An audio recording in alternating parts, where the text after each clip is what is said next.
दोस्तों नमस्कार। नन्ही दुनिया में आपका स्वागत है। मैं हूं आपका विवेक भैया। आपके लिए कहानियां लेकर आता हूं, कहानियां सुनाता हूं। ऐसी कहानियां जो आपके जीवन में काम आती हैं। तो चलिए आज एक और कहानी आपको सुनाता हूं। एक ऐसी कहानी जो आपके जीवन में अच्छा सबक लेकर आएगी। एक बार की बात है, एक घर में एक माँ अपने बेटे के साथ रहती थी। वो माँ किसी तरीके से इधर उधर काम करके बच्चे का लालन पालन करती थी, उसे पढ़ाती लिखाती थी और धीरे धीरे उसने बच्चे को इस लायक बना दिया कि वो बच्चा बड़ा होकर एक अच्छी नौकरी करने लगा। अच्छी नौकरी करते करते उस लड़के की ही ऑफिस में एक लड़की से उसकी मुलाकात हुई। दोनों के बीच बातें चली, दोस्ती हुई, प्रेम हुआ और दोनों ने शादी करने का फैसला कर लिया। जो लड़का था वो उस लड़की को लेकर अपनी माँ के पास आया और उसने कहा, माँ, मैं इस लड़की से बहुत प्यार करता हूँ, मैं इससे शादी करना चाहता हूँ। उसकी माँ ने कहा कि बेटा, तुम इस लड़की को कितने दिनों से जानते हो? लड़के ने कहा, माँ, लगभग 1 साल से हम लोग एक दूसरे को जानते हैं और हम दोनों एक दूसरे से शादी करना चाहते हैं। माँ ने स्वीकार कर लिया। वो लड़का और लड़की बहुत खुश हुए। लड़की के घर वाले भी शादी के लिए तैयार हो गए। दोनों की शादी हुई। लड़की अपने ससुराल में आकर रहने लगी, यानी अपने पति और अपनी सास के साथ रहने लगी। लड़की के लिए ये घर नया था, यहाँ के तौर तरीके उसके लिए नए थे। उसको अपनी सास का किया हुआ हर काम खराब लगता था। इस बात को लेकर उस लड़की ने अपने पति के मन में तरह तरह की बातें डालनी शुरू कर दी। अपने पति से सास की शिकायत करनी शुरू कर दी। बार बार अपनी सास को नीचा दिखाने लगी और सास से लड़ाई झगड़ा उसने शुरू कर दिया। इतना सब झेलने के कारण सास भी थोड़ी चिड़चिड़ी हो गई थी। वह भी बहू की हर बात पर भड़कने लगी और खरी खोटी सुनाने लगी। शाम को जब लड़का काम पर से वापस लौटता तो उसकी पत्नी उसे तरह तरह की बातें सुनाती और फिर उस लड़के की माँ भी अपनी बहू को लेकर अपने बेटों को कई तरह की बातें सुनाती। रोज रोज की किचकिच से बेटा परेशान होने लगा था। एक दिन उसकी पत्नी ने साफ साफ कह दिया, सुनो जी, ऐसा है, मुझे इस बुढ़िया के साथ नहीं रहना। चुपचाप इस बुढ़िया को घर से निकाल दो या फिर मुझे लेकर कहीं और चलो। इस पर लड़के ने कहा, अरे तुम भी क्या बात करती हो? वो मेरी माँ है, माँ को ऐसे छोड़ सकते हैं क्या? माँ ने बचपन से मुझे पाला है, पोसा है, हर तरह के कष्ट सहा है और इतना खर्च किया है मेरे ऊपर, माँ को मैं कैसे छोड़ दूँ? तो उस लड़की ने कहा, वो सब मुझे कुछ नहीं पता, तुम या तो अपनी माँ को चुन लो या मुझे चुन लो। मैं तो उनके साथ नहीं रहने वाली। उन्हें तुरंत वृद्धाश्रम भेज दो या फिर मुझे कहीं और भेज दो। तो लड़का परेशान हो गया। उसने कहा कि मैं ऐसे कैसे निर्णय ले लूँ, कैसे किसी को अपने जीवन से हटा दूँ?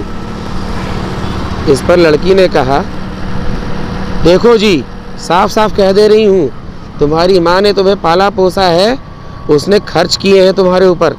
जाओ अपनी माँ से पूछो कि कितना हिसाब हुआ है, पूरा हिसाब पता करो कि तुम्हारी माँ ने तुम्हारे ऊपर कितना खर्च किया है, क्या क्या सहा है, और उतना हिसाब होने के बाद अपनी माँ को पैसे दो, उसके मुंह पे पैसे फेंको और माँ को यहाँ से चलता करो, या फिर हम लोग कहीं और शिफ्ट हो जाते हैं। ये सुनकर लड़के को बड़ा दुख हुआ, लेकिन फिर भी क्या करता, पत्नी की बात मानने के लिए मजबूर हो गया। वो गया अपनी माँ के पास। उसने अपनी माँ से कहा, माँ देखो, तुम्हारी और तुम्हारी बहू के बीच की लड़ाई मेरे लिए बहुत परेशानी का सबब बन गई है। तुम लोग की लड़ाई तो ख़त्म होगी नहीं, तो इसलिए ऐसा है, तुम मुझे हिसाब बता दो, तुमने मुझ पर कितना खर्च किया है आज तक। मेरे जन्म से लेकर अब तक जो भी खर्च किया है उसका हिसाब जोड़कर बता दो। वो पैसे मैं तुम्हें दे दूँगा और इसके बाद तुम यहाँ से चली जाना। ये सुनकर उसकी माँ रोने लगी। रोते रोते उसने कहा, हाँ बेटा, सही कह रहे हो, तुम तो बिल्कुल सही कह रहे हो। अब वो लड़की मेरे खिलाफ तुम्हें भड़का रही है। चलो कोई बात नहीं, तुम मुझे यहाँ से भगाना चाहते हो, हिसाब जानना चाहते हो, तो बेटा हिसाब तो इतना लंबा है, इतना पुराना है, इसको तो जोड़ने में समय लगेगा। मैं सोचती हूँ धीरे धीरे करके जोड़ूंगी, फिर तुम्हें बता दूंगी। इस पर बेटे ने कहा कि ठीक है माँ, मैं जा रहा हूँ काम पर, शाम को आऊँगा तब मैं हिसाब पूछूंगा। उसकी माँ ने कहा, ठीक है बेटा, शाम को आओ तब फिर देखते हैं। इसके बाद बेटा काम पर चला गया। शाम को जब बेटा घर वापस लौटा तो उसने अपनी माँ से पूछा, माँ तुमने हिसाब जोड़ा था क्या? तो माँ ने कहा कि बेटा अभी कहाँ, अभी तो इतना लंबा हिसाब है, अभी तो कोशिश कर ही रही हूँ। बेटा हिसाब जोड़ने में मुझे तुम्हारी सहायता चाहिए। तो बेटे ने कहा कि बताओ क्या सहायता चाहिए। तो उसकी माँ ने कहा, बेटा ऐसा करो, आज की रात तुम मेरे साथ सो जाओ और उसके बाद हम लोग हिसाब भी कर लेंगे। तो बेटे ने सोचा कि चलो ठीक है, एक रात की तो बात है, आज माँ के साथ सो जाता हूँ, सुबह तक हिसाब हो जाएगा, उसके बाद माँ को यहाँ से भेज दूँगा।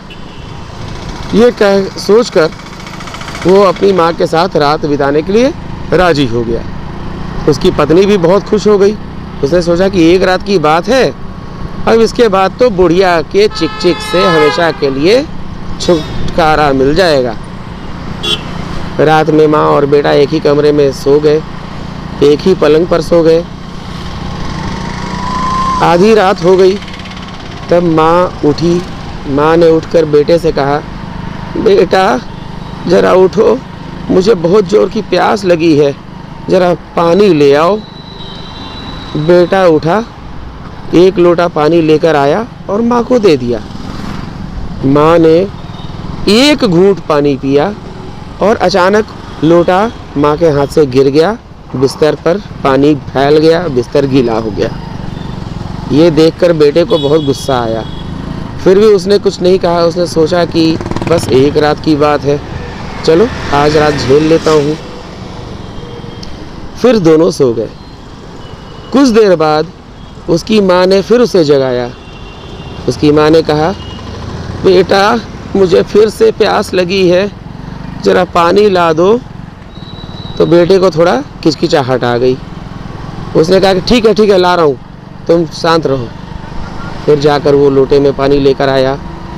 उसकी माँ ने एक घूंट पानी पिया और उसके हाथ से लोटा गिर गया, बिस्तर का बाकी का हिस्सा गीला हो गया। ये देखकर बेटे को बहुत गुस्सा आया। बेटे ने सोचा कि क्या बात है भाई, माँ बार बार बिस्तर गीला कर रही है, चलो कोई बात नहीं, आज भर की बात है। ये सोचकर वो फिर से सूखे हिस्से में सो गया। कुछ देर बाद उसकी माँ ने फिर उसे जगाया। उसे जगाकर कहा, बेटा मुझे बहुत ज़ोर की प्यास लगी है, ज़रा पानी ला दो। अब तक बेटे को गुस्सा आ चुका था। उसने भड़कते हुए कहा, अरे माँ तुम कर क्या रही हो, पानी मैं लाता हूँ तो तुम ढंग से तो पीती नहीं हो, बार बार बिस्तर पे गिरा देती हो, बिस्तर गीला कर देती हो। चलो मैं जा रहा हूँ, पानी लेके आता हूँ, इस बार पानी ढंग से पीना।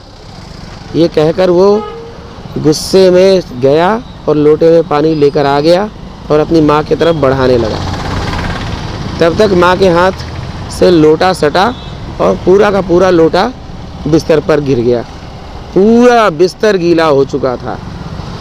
ये देखकर बेटे का गुस्सा 7वें आसमान पर पहुंच गया।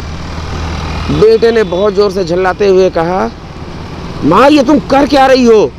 क्यों पागल बना रही हो? तुम पागल हो गई हो क्या? बार बार बिस्तर गीला कर दे रही हो, न सो रही हो न सोने दे रही हो। पता है ना कितना काम करना होता है, सोने क्यों नहीं देती हो मुझे? पूरा बिस्तर गीला कर दिया, बताओ मैं कहाँ सोऊंगा? मैंने तो सिर्फ तुमसे हिसाब मांगा था, तुम तो परेशान करके रख दे रही हो मेरे को। इस पर माँ ने कहा कि बेटा तुमने तो हिसाब मांगा था, ये तो हिसाब का शुरुआत है बेटा, अभी तो एक ही रात है।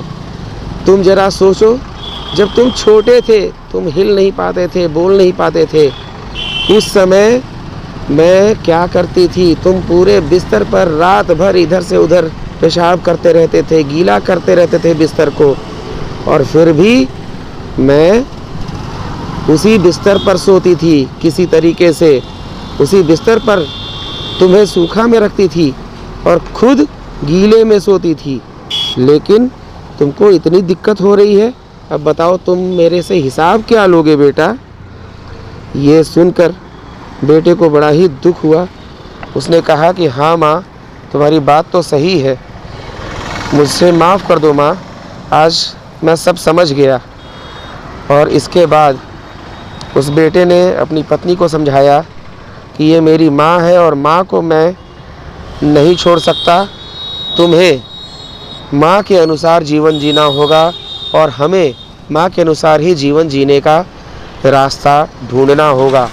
माँ हर कष्ट झेलकर अपने बच्चे को पालती है, पोसती है, बड़ा करती है, और वही बच्चा एक समय में अपनी माँ से पीछा छुड़ाने की कोशिशें करने लगता है। इससे बड़ा दुख क्या होगा? तो दोस्तों, मुझे उम्मीद है कि ये कहानी आपको ज़रूर अच्छी लगी होगी और आप समझ गए होंगे कि किसी भी व्यक्ति के जीवन में माँ का क्या महत्व होता है।